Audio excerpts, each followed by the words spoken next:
ओम सजात्म स्वरूप परम गुरु शुद्ध चैतन्य स्वामी ने नमः। समाधि तंत्र आचार्य पूज्यपाद स्वामी द्वारा रचित बहिरात्मा अंतरात्मा परमात्मा की दशा को समझने का प्रयास कर रहे हैं। ज्ञानी और अज्ञानी की दशा को समझने का प्रयास कर रहे हैं। इसलिए नहीं कि दूसरे को देखना है, इसलिए कि मेरे में जो कमी है, अनादिकाल से जो मैं इस संसार के परिभ्रमण में इस सत्य के सही समझ न होने की वजह से भटक रहा था, मुझे मेरा भटकना अब बंद करना है। यह गाथा 35 में खेत पाने वाले को आत्मस्वरूप की प्राप्ति का अभाव दर्शाते हुए कहते हैं कि जिसका मन रूपी जल राग द्वेष काम क्रोध मान माया लोभादि तरंगों से चंचल है, नहीं होता, वही पुरुष आत्मा के यथार्थ स्वरूप को देखता है, अनुभव करता है और उस आत्म तत्व को दूसरा राग द्वेषादि कल्लोलों से आकोलित चित्त वाला मनुष्य नहीं देख सकता है। दोनों की दशा बताएं। टीका में कहते हैं कि राग द्वेषादि के ये कल्लोल तरंगे, उनसे अलोल अचंचल अकलुष जिसका मन हुआ है, वह आत्मा के तत्व को अर्थात परमात्मा स्वरूप को देखता है, अनुभवन करता है, श्रद्धान करता है और उस तत्व को वह आत्मदर्शी जीव परमात्मा स्वरूप को अनुभवता हुआ अपने आप को परमात्मा स्वरूप पर्याय में अनुभवता हुआ, अभी पर्याय में भले प्रकटपना नहीं हुआ है, भले केवल ज्ञान नहीं हुआ है, परंतु श्रद्धान में टंकोत्कीर्ण हो गया है कि मैं ही आत्मा परमात्मा हूँ, मैं स्वयं भगवान हूँ। जितने के जितने गुण जो अनंत गुण सिद्ध परमात्मा में पड़े हैं, उतने के उतने वैसा का वैसा, एक रत्ती भर भी इधर उधर नहीं, ऐसा परिपूर्ण चैतन्य तत्व भगवान आत्मा जो मैं हूँ, ऐसे अपने अस्तित्व का निर्णय, अपने होने पने का एहसास, परंतु उससे अन्य जो अपने आप को इस तरह से स्वीकार नहीं करते हैं और धर्म के नाम पर मात्र पर की क्रियाओं में, पर के भक्ति में ही रचे पचे हुए हैं, ऐसे अन्य जन अर्थात रागादि परिणत अन्य अनात्मदर्शी जन तत्व का अनुभव नहीं कर सकता है। इसलिए तत्व का अनुभव करने के लिए पर के नहीं, स्व के गुण गाने की आवश्यकता है। जिन दर्शन से निज दर्शन की आवश्यकता है, जिन पद निज पद एकता की आवश्यकता है।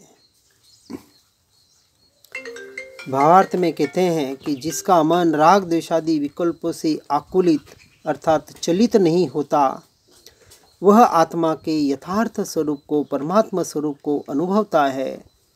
अन्य कोई भी रागी द्वेषादि से आकुलित अनात्मदर्शी उसका अनुभवन नहीं कर सकता।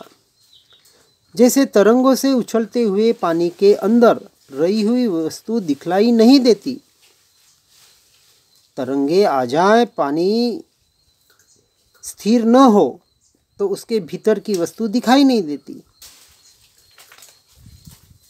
इसी तरह राग द्वेषादि रूप तरंगों से विकल्पों से चंचल बने हुए मन रूपी जल में अर्थात ज्ञान जल में आत्म तत्व दिखलाई नहीं देता।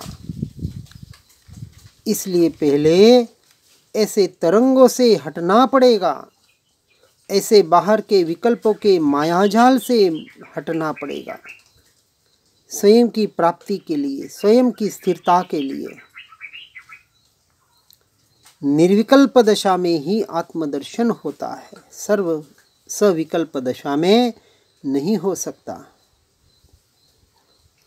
परंतु ऐसे वस्तु स्वरूप को समझकर भी यदि अतीन्द्रिय आत्म स्वभाव के सन्मुख नहीं हो पाता है तो वह जीव की अपनी भूल है, स्वयं की भूल है,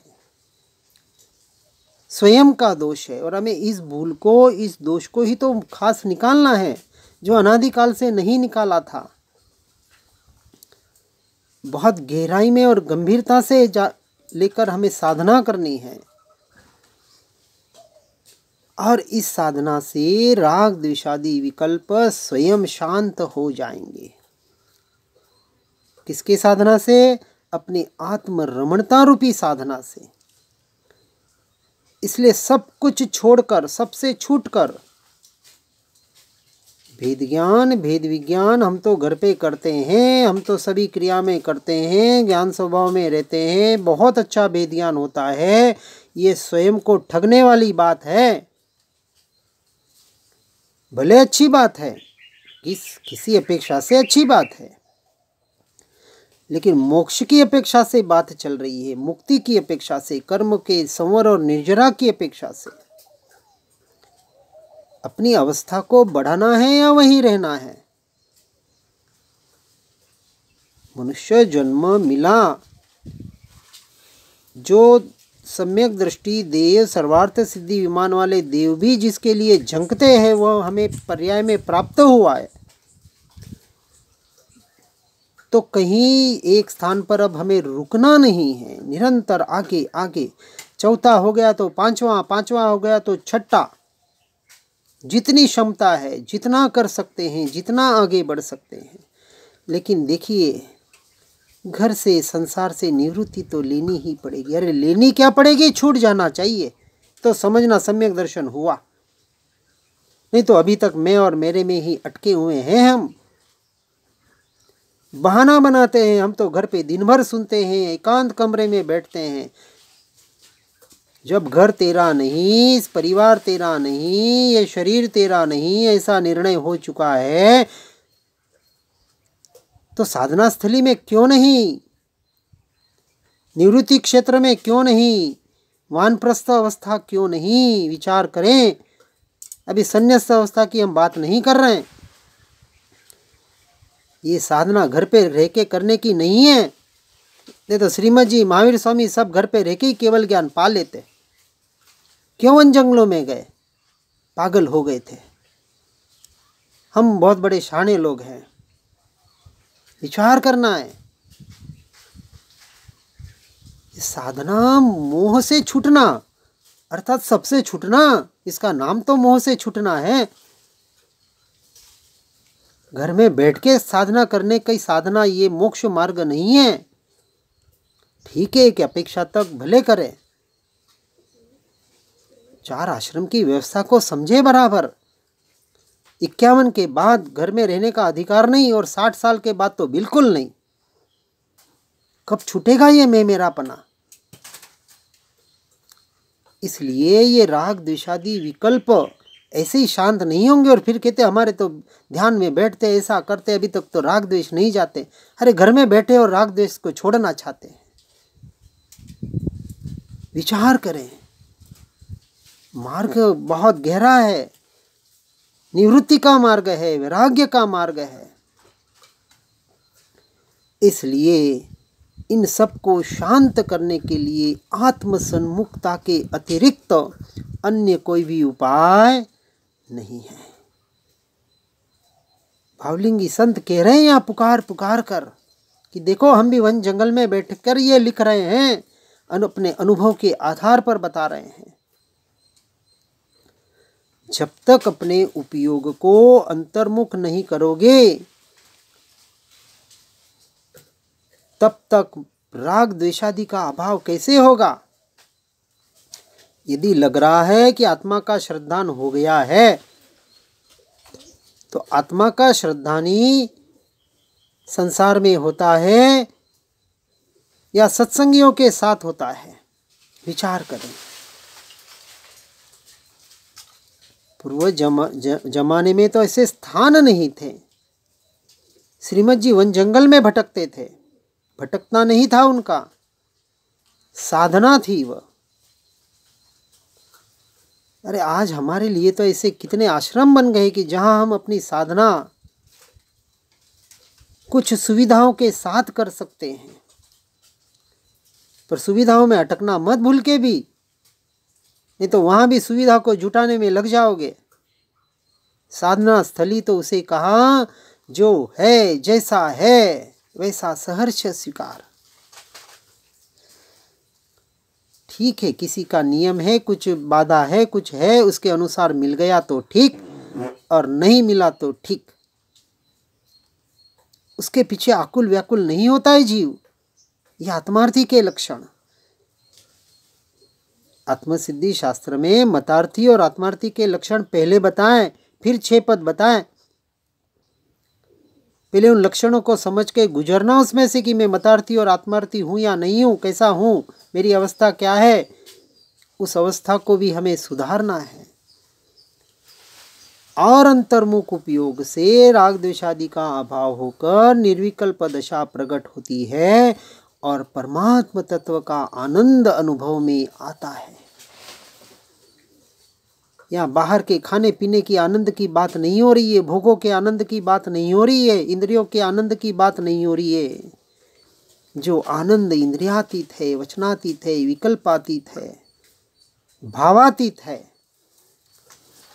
उस आनंद का भावों के साथ भी कोई लेना देना नहीं है। उस समय बाहर की कैसी भी अनुकूलता या प्रतिकूलता हो तो भी चित्त अंश मात्र भी मलिन नहीं होता। न हर्ष रूप परिणमित होता है, न खेद रूप परिणमित होता है, न शोक रूप परिणमित होता है। और ऐसा जीव स्वरूप में लीन होकर अकथ्य आनंद शांति अनुभवता है, परंतु बाह्य पदार्थों में इष्ट अनिष्ट की कल्पना से जिसका चित्त, अब बहिरात्मा की बात, मिथ्यात्वी अज्ञानी बाहर के पदार्थों में इष्ट और अनिष्ट की कल्पना करके कल्पना मात्र में जी रहा है, सपने में जी रहा है। अरे नींद में तो सब सपना देखते हैं, लेकिन अज्ञानी मिथ्यात्वी जागते हुए सपने देख रहा है। ये संसार एक सपना ही तो है, जो जन्म के साथ शुरू हुआ और मृत्यु के साथ खत्म होने वाला है। एक पिक्चर है, एक नाटक है, और कुछ भी नहीं है। जब हमें पूर्व अनंत भवों का अंश मात्र भी कुछ याद नहीं है, तो निश्चय से इस भव का, जैसे ही ये जीव यहाँ से गया, तीसरे चौथे समय में नया जन्म हो गया, जिस शरीर को धारण किया, इस शरीर को और यहाँ के संबंधों को उसी क्षण भूल गया। आज उदाहरण है हमारे सामने, हम स्वयं, तो अगले भव में ये भव कहाँ से याद आएगा। स्त्री पुत्र परिवार आदि पति के सामने भी जन्म लेगा, कुत्ता बनकर, बिल्ली बनकर, चूहा बनकर आ जाएगा उसी घर में, सांप बनकर आ जाएगा उसी घर में। कोई नहीं रखने वाला घर में, सब भगाएंगे। इसलिए जो बाह्य पदार्थों में इष्ट अनिष्ट की कल्पना से जिसका चित्त राग द्वेषादि कषायों से आकुलित है, उसको शुद्धात्मा का आनंद कैसे प्राप्त हो सकता है। अर्थात उसको शुद्ध आत्मस्वरूप की प्राप्ति नहीं हो सकती। भले वो बाहर से बड़े तप कर ले, त्याग कर ले, तपस्या कर ले, तीर्थ यात्रा कर ले, पूजा पाठ कर ले, कुछ भी कर ले। आत्मदर्शन की, सम्यक दर्शन की अद्भुत महिमा बताने का प्रयास हर शास्त्रों में होता है। व्यवहार निश्चयात्मक नहीं, सिर्फ निश्चय सम्यक दर्शन को मोक्ष मार्ग कहा है। व्यवहार सम्यक दर्शन उसमें साधन होता है। अब आगे गाथा 36 में तत्व शब्द से क्या कहना है वह बता रहे हैं। तत्व किसे कहा कि रागादि परिणति से रहित तथा शरीर और आत्मा को एक मानने रूप मिथ्या अभिप्राय से रहित जो अपने स्वरूप में स्थिर है, अपनी आत्म स्वभाव में स्थिर है, वही मन है, आत्मा का वास्तविक रूप है और रागादि रूप परिणत हुआ एवं शरीर तथा आत्मा के भेद ज्ञान से शून्य मन वह आत्मा का विभ्रम है, आत्म का निज रूप नहीं है। इसलिए तत् अर्थात उस राग द्वेषादि से रहित अपने स्वरूप को धारण करना चाहिए। तत् वह जो जैसा है वैसा स्वीकार, अर्थात जीव को जीव, अजीव को अजीव। हमने अजीव में जो देहात्म बुद्धि कर रखी है जड़ में, वहां से संपूर्णतः हटने का नाम तत्वार्थ श्रद्धान है। और ऐसे श्रद्धान को जो धारण करता है वही मोक्ष का अधिकारी है। और राग द्वेषादि से क्षुब्ध हुए मन को वहाँ किंचित भी आश्रय नहीं देना चाहिए। निरंतर भेद ज्ञान भेद विज्ञान के आधार से वहाँ से अपने उपयोग को हटाकर अपने उपयोग को अपने ज्ञान स्वभाव के द्वारा ज्ञायक भाव में स्थिर करने का प्रयास और पुरुषार्थ, यही सच्ची साधना है, यही आराधना है। इसलिए कहते हैं आगे टीका में, अविक्षिप्त रागादि से अपरिणत देहादि के साथ आत्मा के अभेद के अध्यवसाय का परिहार करके स्व अनुभव में ही निश्चल हो गया हुआ ऐसा मन वह आत्म तत्व अर्थात आत्मा का वास्तविक स्वरूप है, जो बाहर के मिथ्या अभिप्राय का परिहार करके भेद ज्ञान भेद विज्ञान करके वहाँ से अपने उपयोग को हटाकर स्व अनुभव में ही निश्चल अर्थात स्थिर होने का पुरुषार्थ कर रहा है, ऐसा मन, ऐसा भाव मन।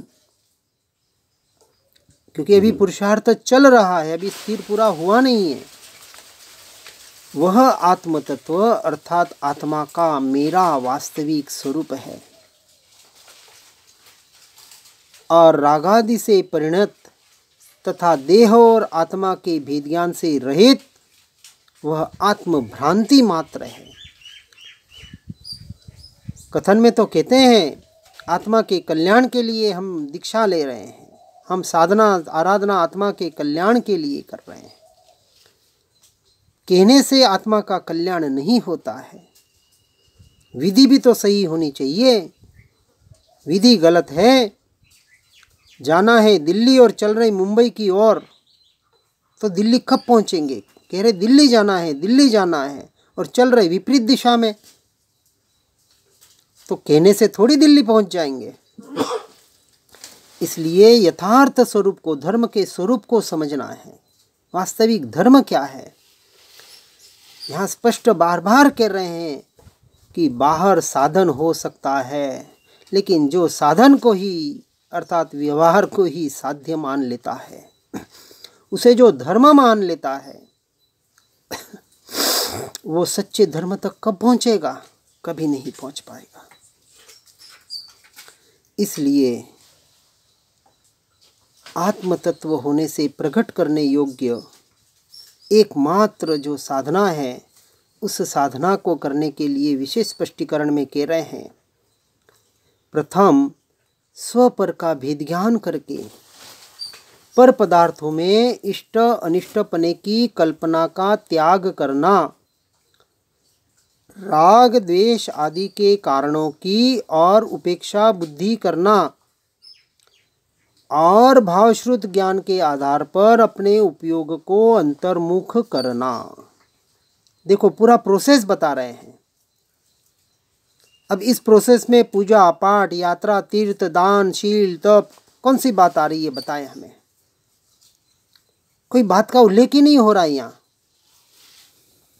स्पष्ट करें, सबसे पहले से पहले काम करने जैसा है मोक्ष मार्ग के लिए, चौथे गुण स्थानक के लिए सम्यक दृष्टि बनने के लिए, सम्यक दर्शन के लिए तो इतना सा काम है कि प्रथम से प्रथम स्वपर का भेद ज्ञान करके, देखिए ये शास्त्र की बात पढ़ रहे हैं हम, पर पदार्थों में इष्ट अनिष्ट पने की कल्पना का त्याग करके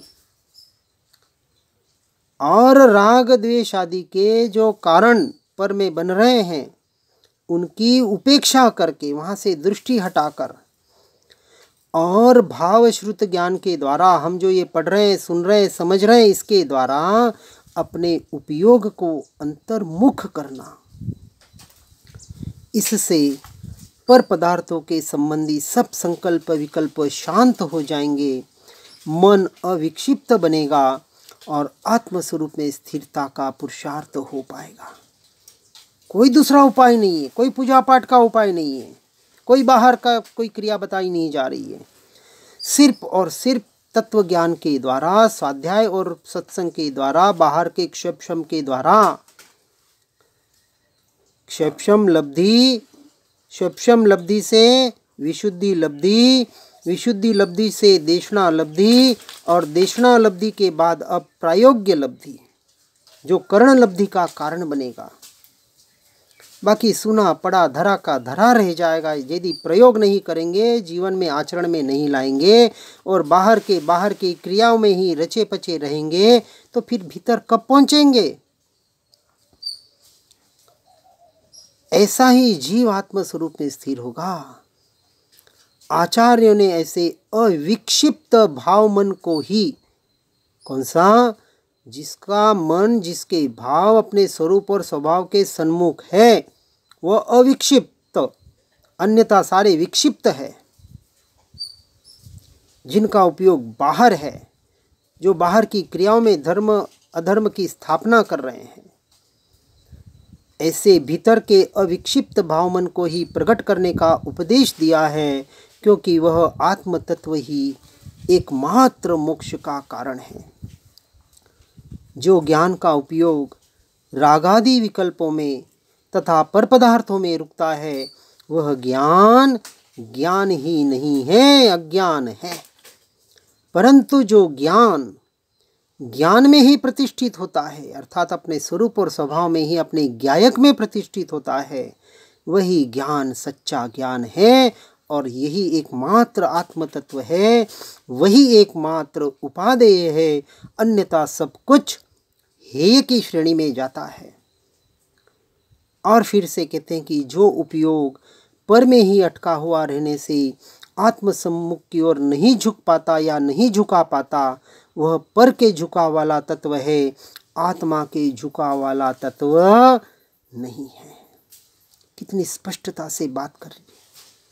कम से कम सुनने वाले तो इस बात को समझें, जो नहीं सुन रहे उनकी बात तो हम कर ही नहीं रहे हैं, क्योंकि सुनने वाला ही इस बात को सुनेगा। तो समझे इस बात को, विचार करें इसके ऊपर गहराई से, क्योंकि मोक्ष का मार्ग है। अनंत भवों की बात चल रही है, एक भव की बात नहीं है।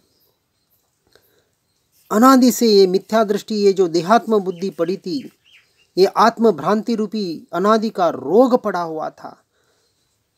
यदि आज नहीं निकालोगे तो अनंत भव फिर भटकना नरक निकुत की यात्रा तैयार है। पीछा नहीं छोड़ेंगे कर्म। इस भव में सिर्फ सुन पढ़ के संतुष्ट मत हो जाना, जल्द से जल्द ज़्यादा से ज़्यादा आगे बढ़ने का प्रयास और पुरुषार्थ करना, अन्यथा संसार में ही भटकना हो जाएगा।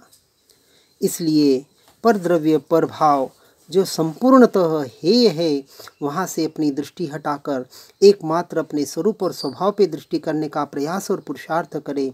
इसी भावना के साथ ओम नमः सिद्धम।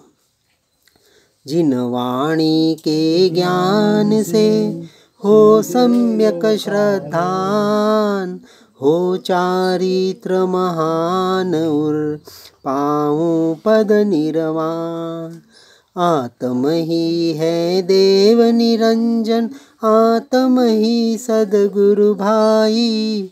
आत्मशास्त्र है धर्म आत्म ही, तीर्थ आत्म ही सुखदाई। आत्म मन नहीं है रत्न त्रय, पूरित अवगाहन सुख धाम। ऐसे देव शास्त्र सदगुरु को, धर्म तीर्थ को सतत प्रणाम। धर्म तीर्थ को सतत प्रणाम।